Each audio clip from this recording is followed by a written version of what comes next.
Good morning to all of you.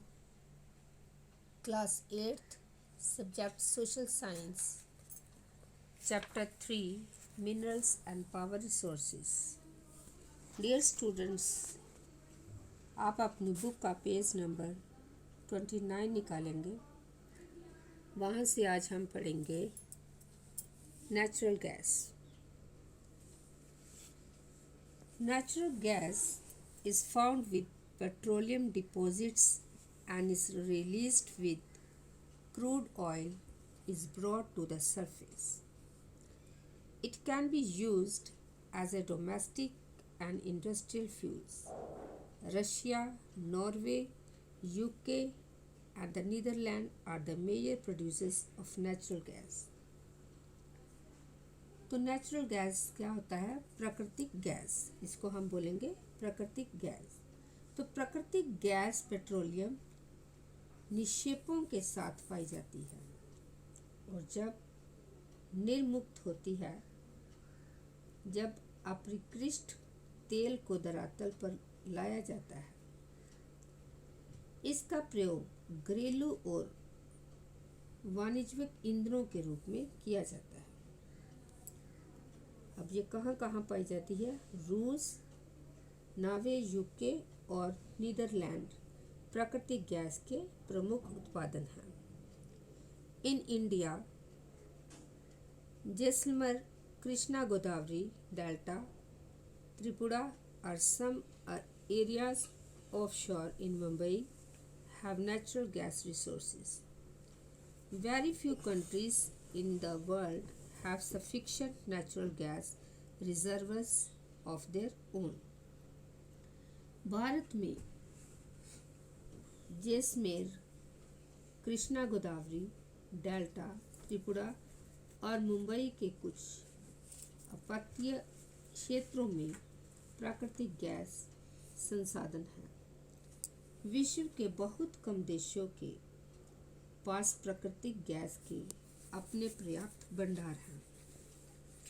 The sharp increase in our consumption of fossil fuels has led to their depletion at an alarming rate. तो हमारे द्वारा जीवाश्मी ईंधनों के उपयोग की तीव्र वृद्धि है। तीव्र वृद्धि ने चिंताजनक देर से उन्हें समाप्ति तक पहुंचा दिया है।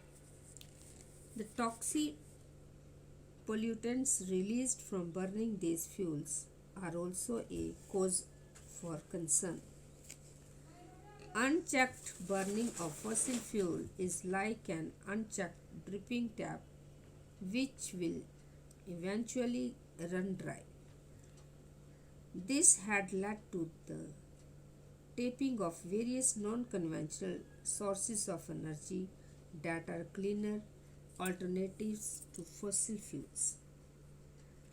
तो इन ईंधनों के जलने से निकलने वाले विषैले प्रदूषक भी चिंता का विषय है।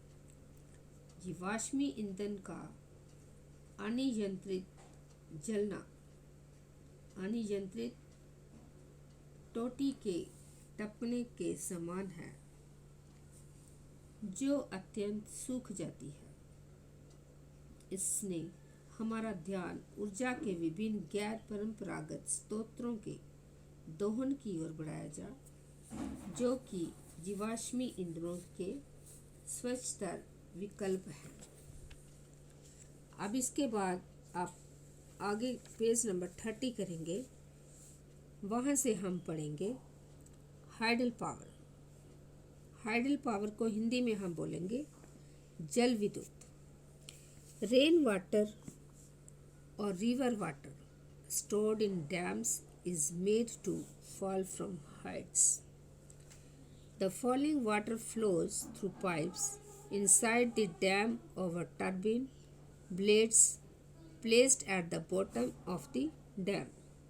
तो बांधों में वर्षा जल अथवा नदी जल ऊंचाई से गिरने के लिए संग्रहित किया जाता है। बांध के अंदर से पाइप के द्वारा बहता जल बांध के नीचे स्थित टरबाइन के ऊपर गिरता है। The moving blade then turned the generator to produce electricity. This is called hydroelectricity. तो घूमते हुए ब्लेड जनरेटर को विद्युत के लिए घुमाते हैं। ये जल विद्युत कहलाती है। विद्युत उत्पन्न करने के बाद जो जल बहता है उसका उपयोग कृषि में किया जाता है। The water discharge after the generation of electricity is used for irrigation, कि वो बाद में कृषि के काम आता है। 1/4 of the world's electricity is produced by hydropower. The leading producers of hydropower in the world are Paraguay, Norway, Brazil and China. तो विश्व की ऊर्जा का 1/4 हिस्सा जल विद्युत से उत्पन्न होता है। विश्व में जल विद्युत के अग्रणी उत्पादन देश पराग्वे, नॉर्वे, ब्राज़ील और चीन हैं। Some imported hydropower stations in India are Bakra, Nagla, Gandhi Sagar, Nagarjun Sagar and Damodar Valley projects. तो भारत में कुछ महत्वपूर्ण जल विद्युत केंद्र बाखड़ा, नगल, गांधी सागर, नागार्जुन सागर और दामोदर नदी घाटी परियोजनाएं हैं। अब इसके बाद ये जो डायग्राम बनी हुई है हाइडल पावर की, आप बुक में देख सकते हैं। ये जो फिग 3.12 हाइडल पावर है, इसको आपने क्या करना है, कॉपी पे ड्रॉ करना है और लेबल करना है। जैसे जैसे इसको लेबल किया हुआ है, जैसे टर्बिन बताया हुआ है कि टर्बिन कौन सा है, जनरेटर कौन सा है, वाटर रिजर्वर कहाँ पे है, तो आपने इसको अच्छी तरह से ड्रॉ के जैसे यहाँ कलर किए हुए हैं वैसे करके इसको लेबल भी करना है, इसके नाम भी लिखने हैं। Thank you and have a nice day.